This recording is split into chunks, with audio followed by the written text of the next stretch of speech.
తన కొడుకు బుద్ధిగా యోగా చేస్తే ఏ తల్లి అయినా సంతోషిస్తుంది. కానీ యోగా స్కిప్ చేసినందుకు పండగ ఎందుకు అవుతుందన్న డౌట్ అక్కర్లేదు. ఎందుకంటే యోగాను స్కిప్ చేసిన మోడీ ఆ సమయాన్ని తన తల్లి కోసం కేటాయించారు. మరి దేశంలో అత్యున్నత పదవిలో ఉన్న కొడుకు క్షణం తీరిక లేకుండా ఎంత బిజీగా ఉంటారో తెలిసిందే. అలాంటి ఆయన తన తల్లిని కలిసేందుకు వీలుగా ఈరోజు యోగాను స్కిప్ చేశారు ప్రధాని మోడీ.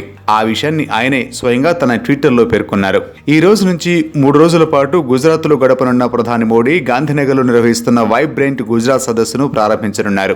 ఈ భారీ సదస్సుకు దాదాపు 500 మంది కంపెనీ సీఈఓలు హాజరు కానున్నారు. ఈ కార్యక్రమంలో పాల్గొనేందుకు గుజరాత్ వచ్చిన మోడీ ఈ రోజు గాంధీనగర్లోని తన సోదరుడి ఇంట్లో ఉంటున్న తల్లి హీరాబెన్ను కలిశారు. కుటుంబ సభ్యులతో గడిపిన ఆయన తల్లితో కలిసి టిఫిన్ చేశారు. తల్లితో కాసేపు గడపడంపై మోడీ ఆనందాన్ని వ్యక్తం చేస్తూ ట్వీట్ చేశారు. డిసెంబర్లో గుజరాత్కు వచ్చిన ఆయన పార్టీ సమావేశంలో పాల్గొని అనంతరం తల్లిని కలిసిన ఆయన మళ్లీ ఈ రోజు తల్లిని కలిశారు. ఎప్పుడో ఒకసారి కలిసే అవకాశం వచ్చినప్పుడు రోజూ చేసే యోగా ఒక్కరోజు స్కిప్ చేస్తే మాత్రం నష్టమేంది?